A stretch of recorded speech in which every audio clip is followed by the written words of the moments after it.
ونصلی ونسلم علی رسولہ الکریم الصلاۃ والسلام علیک یا رسول اللہ الصلاۃ والسلام علیک یا حبیب اللہ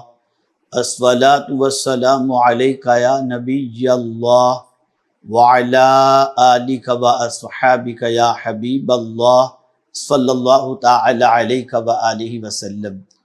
میرے پیارے آقا صلی اللہ تعالی علیہ وسلم کے پیارے دیوانوں، شب برات اور اعلیٰ حضرت عظیم البرکت امام عشق و محبت امام احمد رضا خان محدث بریلوی علیہ رحمت والرضوان کا معمول، اعلیٰ حضرت عظیم البرکت امام عشق و محبت فرماتے ہیں شب برات قریب ہے، اس رات تمام بندوں کے اعمال حضرت عزت میں پیش ہوتے ہیں۔ مولا عز و جل بطفیل حضور پر نور شافع یوم النشور علیہ افضل الصلاۃ والسلام مسلمانوں کے ذنوب معاف فرماتا ہے، یعنی گناہ معاف فرماتا ہے، مگر چند، یعنی چند ایسے ہیں جن کے گناہوں کو اللہ معاف نہیں فرماتا۔ ان میں وہ دو مسلمان جو باہم دنیاوی وجہ سے رنجش رکھتے ہیں، اللہ فرماتے ہیں ان کو رہنے دو جب تک آپس میں صلح نہ کر لیں۔ لہذا اہل سنت کو چاہیے کہ حتی الوسع قبل غروب آفتاب 14 شعبان باہم ایک دوسرے سے صفائی کر لیں، ایک دوسرے کے حقوق ادا کریں یا معاف کرا لیں کہ بإذنہ تعالی حقوق العباد سے صحائف اعمال یعنی اعمال نامے خالی ہو کر بارگاہ رب العزت میں پیش ہوں۔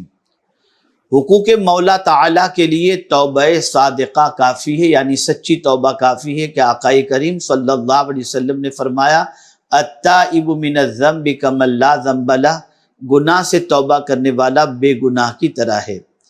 ایسی حالت میں باذنہ تعالیٰ ضرور اس شب امید مغفرت تامہ ہے بشرط صحت عقیدہ وہو الغفور الرحیم۔ یہ سب مصالحت اخوان و معافی حقوق بحمدہ تعالی یہاں سال ہائے دراز سے جاری ہے، یعنی اعلیٰ حضرت عظیم البرکت امام عشق و محبت کے یہاں 14 شعبان غروب آفتاب سے پہلے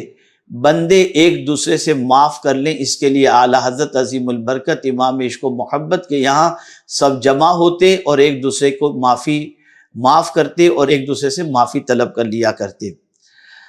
اعلیٰ حضرت عظیم البرکت امام عشق و محبت فرماتے ہیں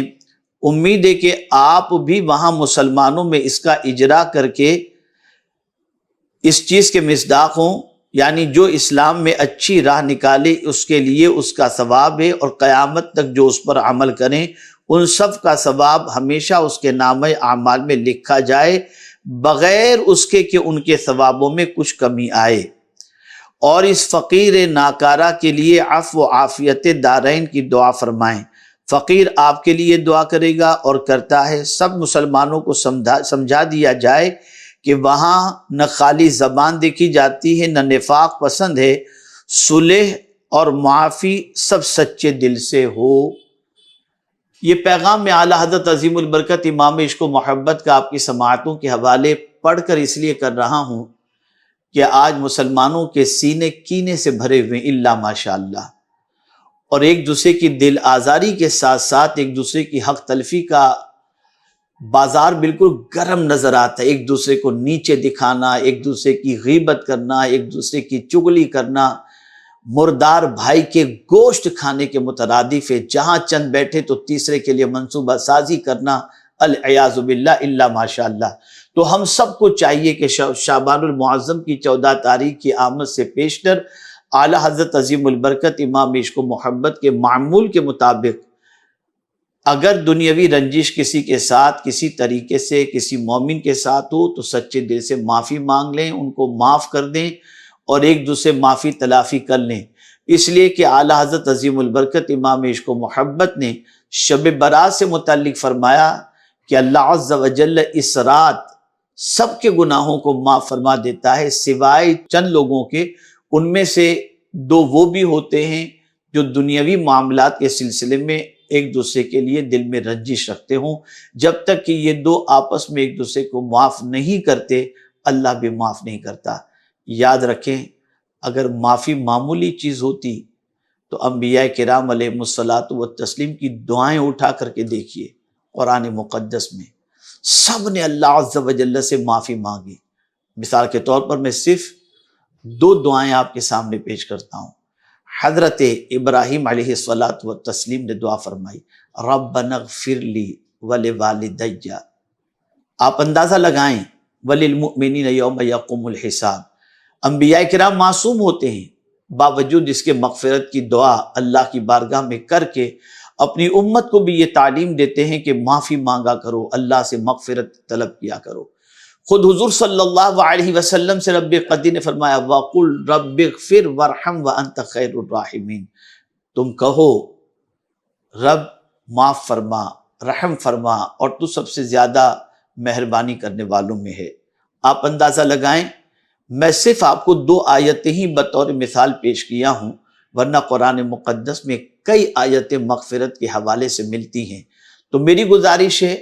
کہ جس رات اللہ بنی کلب کی بکریوں کے بالوں کی تعداد کے برابر بندوں کو معاف فرماتا ہے، ایسی مقدس رات کے اندر ان لوگوں کو معاف نہیں فرماتا جو لوگ ایک دوسرے مسلمان ایک دوسرے کے لیے دل میں رنجش رکھتے ہوں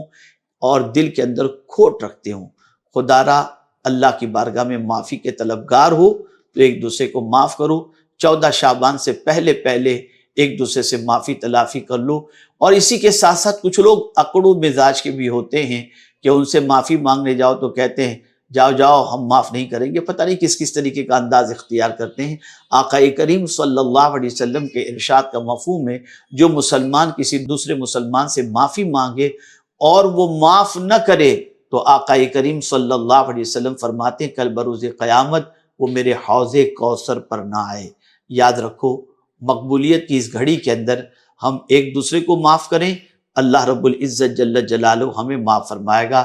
اللہ تعالیٰ آقا کریم صلی اللہ علیہ وسلم کے صدقہ و طفیل مجھے آپ کو سب کو معاف فرمائے۔